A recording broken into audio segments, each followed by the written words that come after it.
This is Deborah Atkinson, and you're listening to the Voice for Fitness Professionals podcast, where I share programming, marketing, and promotion strategies that are easy, enjoyable, even fun, so you can create a business and a life you love. And I'm really jazzed about today's podcast. So first of all, it kind of takes the pressure off of me. I have a guest on who also doesn't have too much pressure. He's just going to share some insider tips at what he's really good at. And if you are in fitness and marketing today, as you very well should be, you're creating video. So my guest, Erik Lasko, is a cinematographer and an editor, and I have used him for Flipping 50 products, and he did a fantastic job. Not only that, super easy to work with, super easy to create arrangements with and negotiate a little bit. And Erik, thanks so much for being here. Yeah, it's my pleasure. All right. So I told you, and listen, just everybody out there, if you're listening, you can guess. Now, Erik, you're probably blushing, but here you go. If you're behind the camera, you're used to being behind the camera, you may not be used to being in front of the microphone. So Erik is probably feeling a little put on the spot, but I said, you did such a great job. I really want to hear from you, and I'm sure you have the answers to these questions. So this is to help you have better quality video, which will inevitably get better results in terms of attracting people and keeping people on your video because it sounds good and it looks good. And ultimately, that's what gets you more customers. So I'm just going to start firing away. So let's say a fitness professional is maybe using their iPhone, or let's say you still have one of those old Android things, and you get to the point where you're feeling like maybe I need to level up, or I'm ready to create a product. Fitness pros, you've thought about it more than once. If we're going to do some high quality advertising, do we need somebody else to shoot it? If a fitness pro is hiring a videographer or a photographer, for that matter, for the first time and just has no idea, feels really vulnerable, what are some questions he or she should ask to vet out a good candidate? All right. Well, I would say one of the first things you might want to do is see what their preferred method of communication is and try to get in a conversation with them. First of all, I would shoot for someone that's friendly and, try to find someone that's sympathetic to the fact that you're new and might not know very much. Because, not everybody's super friendly, and some people are used to clients that know what they're doing, or not to say, most people don't, but say some people have a higher standard. I think they do. Yeah, I think they do. So I would say, especially, if they leave a phone number, give them a call, chat with them. Any business transaction is a conversation. So I think the better conversation you can have, the better transaction you're likely to have. Great tip. And just, it dawned on me as you were talking that for listeners, probably should let you know that I actually put out or went shopping on Craigslist for videographers in Boulder, which is where I was when I wanted to create this product or project. And just to let you all know, even from what Erik just said, is there is a difference in the tone of voice, even in email correspondence with different people, and he stood out. So don't be afraid to, put an ad out or go looking for people who already have gigs and start up a conversation that way. So next question, if a fitness pro is hiring a videographer, what kind of rates should they be looking for? And this is probably a hard question, but, you potentially are talking to somebody who just has no idea. So they wouldn't know if they got raped. They wouldn't know if they got a great deal. And then, of course, there's the quality in there that, what are you looking for? What does a good videographer probably charge? Okay, yeah, so this is a tough one because it really does depend where you are. And, videography it's something that's just, our society doesn't quite know its value. It's still relatively new. For example, wedding videographers get paid less than photographers, even though they have to handle audio and moving pictures. And so it's still kind of a new thing. But, I would say, and I can't sell the profession short by just putting a value on it, because, a videographer in San Francisco may have to charge $100 an hour because their rent's $3,000 a month. And someone in a less expensive part of the country might charge half that. I usually charge between $50 and $60 an hour. And I also charge for filming by the half day and full day. And that's sort of the industry standard. You can expect that. Most people will charge by the half day, which is usually up to 5 hours, and the full day, which is normally up to 10 hours. And so I charge $300 for a half day and $500 for a full day. And the $300 half day is kind of the minimum amount to come out. And I think that's a pretty good price. People may charge you more than that. They might charge $400 and $600. They might charge $500 and $1,000. It really depends. And they could charge a lot more than that. It depends a lot on the equipment. What I'm quoting you on right now is shooting on a DSLR. That's what most people shoot on these days, because it's a great budget-friendly camera, and it allows a lot of different things. You can do photography. You can use a lot of different lenses with DSLRs.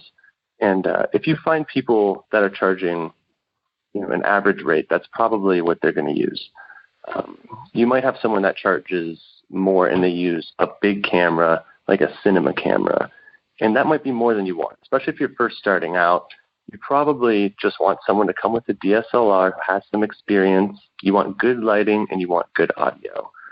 And for that, I would say expect to pay somewhere between $50 and $100 an hour, depending on where you are. And you might be able to get someone who does it for less. You might be able to find a student who can charge a lot less because they don't have clients yet, and they're just trying to get clients. I can say that my Craigslist ad started at $15 an hour, and, I was starving. But I just threw it up there to see what it got to see if I got anybody. And I didn't have any minimum or anything, and I didn't have a lot of experience, but I think I still did a pretty good job. And it went up from there. It wasn't at 15 very long. It went to 20, it went to 25, 30, 40, and now 50 and 60. And, try to get it higher as I get the experience and equipment to match it. So great. That was a mouthful of information there, Deborah. I think it was all necessary, though. So as I was listening to you, I think just to let listeners know, okay, here's the scenario. So I'll just walk you through when Erik and I started talking on, quote unquote, emailing back and forth from Craigslist, looking at what we want. So as he quoted you, an hourly rate, a half day, and a full day, I said, well, here's the project I have. Here's what I want. And I literally wanted to create 12 videos. Each of them I wanted to keep somewhere close to 30 to 35 minutes. And just let me tell you that on the telephone, I go to the beep every time when I leave a message. So some of those videos were closer to 40 minutes, even though we were trying. I was trying. And, and then I said, okay, what's reasonable? And so I knew my product, my project, the length of things. And then I kind of gave that to him to sift through his filter and say, here's this, here's that. And although I probably, too, came off like one of those people that I thought I know what I'm doing, I think I know it all. and yet I knew that he would have a better idea of how can he reframe that, and came back to me with, okay, for shooting this and for editing that. And let's go into that because, costs that can make a project cost more or cost less. You ran through a couple scenarios for me, one camera versus two angles versus, and what kind of editing you might be doing. So let's talk about, what did we do to keep costs down? Sure. Yeah, and I can say that it was good that you knew what you wanted, Deborah. It helps a lot when people know what they want. And I know you're going to ask me this later, but I'll just say this right now because I think this is important, that that's one of the most important things, is to have your idea thought out before you go hire someone. That's one of the biggest mistakes I think most people make, is not really thinking about it, not really having a picture in their mind and just knowing that they want to do it. So if you can, write a script, write maybe a shot list. And if you have trouble with those, you can even buy an hour of pre-production, ask to sit down with the videographer at a coffee shop or something, and I'm sure they'll help you. And if they don't want to help you, don't hire them. But what we did in Deborah's project is we kept costs low because she didn't want a ton of crazy edits. One of the things, more than just the length of the video, 30 minutes versus 40 or an hour per video, is how many cuts, how many things are you going to put in? Is it going to have music? Is the editing going to be technical? Hers wasn't, luckily. It was pretty straightforward.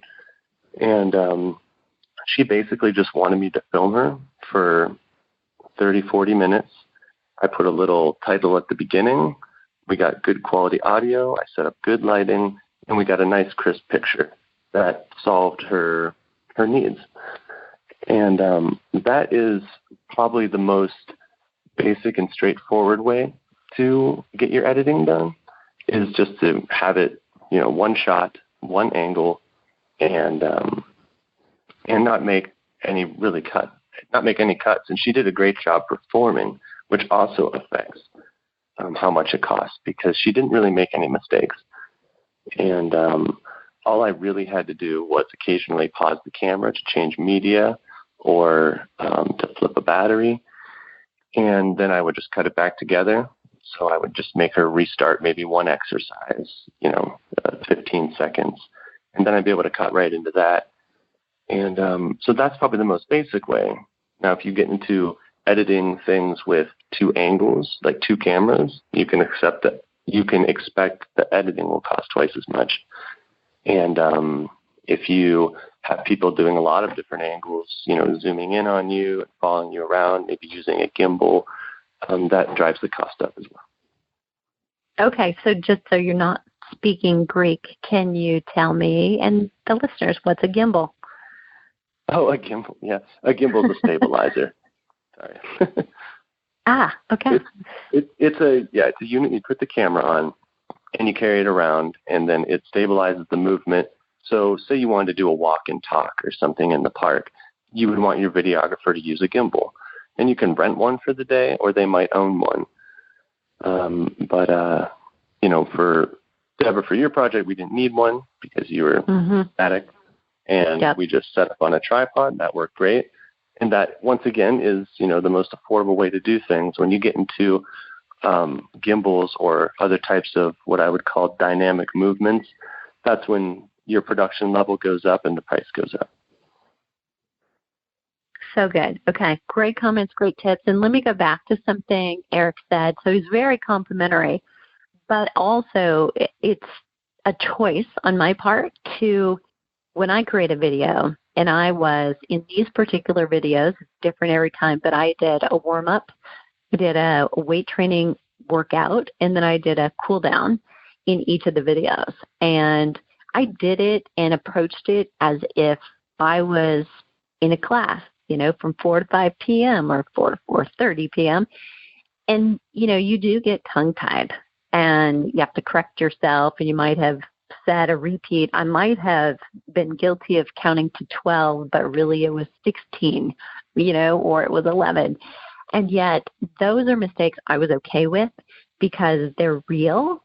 And in a way, I think they endear me a little bit more to my audience, because then I am not necessarily perfect. I'm sure there's some accountant somewhere watching my video thinking, you didn't count right.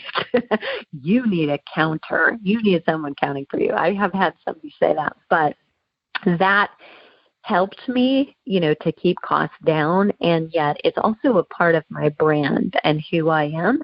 They don't always see me in makeup, and, that may or may not be in alignment with your brand, but I would suggest just thinking about that. Know what you want, what kind of final product you want, and you may want it more perfect, but then you've got to be prepared to, wait a little bit longer for the editing and pay a little bit more likewise. So let's talk about this. And by the way, so my project with Erik, he completed, on time. We had it up, And right now, we haven't started that project yet, but we have people registering for it for the first time. And so it's paid for. It's profiting right now. So it's just first launch. It's actually a mini soft launch to my group. The bigger one will happen in October. This one is just to prove it's an effective program to get all the testimonials, walk people through, and the videos won't be changed, but some other pieces of the program might. So you can get something paid for really quickly. It wasn't probably 2 weeks ago that I wrote Erik the check for the remainder of the editing, and yet it's done and paid for. That's a good feeling. So when you know, okay, where's my price point? How am I going to position this? Super good. But now let's look at this. So, Erik's given me the raw footage and given me the edits as well. So let's talk about creative ways that a fitness professional can repurpose some of those filmed things, Erik. And, I know that, as a part of what you do and a part of what you do for yourself doing it, you know ways that you can market and reuse things. What would you suggest? So one thing you can do is you can do podcasts like we're doing now, but what you can take the audio and just offer the audio. Another thing you can do is you could take still frames out of your video, and you could use those on your website. Nice frames of you doing what you do. Very useful, and especially a still frame isn't as high quality as a photograph. Photographs are bigger and they're shot that way to be photographs. But especially because people view things on a phone a lot of times, they can totally be good enough. And especially if it's just part of your website, I think a still frame does a lot of work. And I see people use them all the time. The last thing you could do is you can re-edit the stuff later into different things. You could make some shorter, like quick videos. You can make a music video. You can make a mashup sort of if, for example, Deborah, if you wanted to show just a quick clip of Stronger 3, like we did, she had me do this. We made a quick mashup just to show a little bit about what the class is.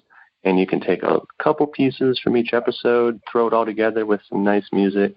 And it could be a great 30-second teaser that you can use on social media or to entice people to check out your program. Yeah, great tips. And yeah, absolutely. I did that for all of you listening. But remember, I had the raw footage. So had I had the time, I could have made that a choice to say, I'm going to, pop these into my iMovie on my Mac. And I could have done, because I had high quality footage from Erik. And that's easy enough. So if you're really on a budget, there are ways to cut back. I said, Erik, can you just do this for me? You're in there, you've got it, and probably have better editing than I do. And he put a little music to it. And so, by the way, $20,000 launch later on that, it helped, boost and show people exactly when you get in, this is a part of the programs that are free and included with our membership. So it helps to literally give them what is it like? How do you cue? What is it like to be in a class with you? And let them see it. So my last question for you, just as we wrap up, is there a question I should have asked you? Not really a question, but I do have something to say. Yeah. I would just advise everybody that audio is very important in your video. Everyone knows that the video is important, but the audio is especially important. And so one thing you might want to plan for is to have a very quiet place to record if you can. And it's harder for some people than others. But one thing that everybody can do is turn off your AC, unplug your fridge, maybe make sure there's no road construction on the day you want to shoot, if there's ever a day where there's not. And just try to have a quiet Zen place to record. And, prepare your space for what you're going to do before your videographer gets there. You can do that much. And, preparation is it's the one thing that even if you don't know very much about this, preparation, as in many things in life, will just save you time and money and usually gives you a better result. So good. Great tips. So I will link to those, everybody. And Erik, if somebody wanted to, let's say somebody is listening from Boulder, Colorado, or they just like the sound of your voice and maybe they want to fly you across the country to somewhere exotic so you can also have a vacation, where can they get a hold of you? You can get a hold of me at my email address, which is el222905@gmail.com. I know it's not the easiest one. And I also have a Vimeo channel that I use to showcase my work. And you can find me under Dynamic Media Colorado. And you can message me right on Vimeo if you want as well. Perfect. I am taking notes. And I've got it all down in the show notes, everybody. So Fitness Pros, if you have a question, leave it below the show link, and that'll be fitnessmarketingmastery.com/video. And I would so appreciate you leaving a rating in iTunes. And I'll link to that in the show notes as well. Check out the blog and other podcast episodes like this one at fitnessmarketingmastery.com. And until next time, go make a difference.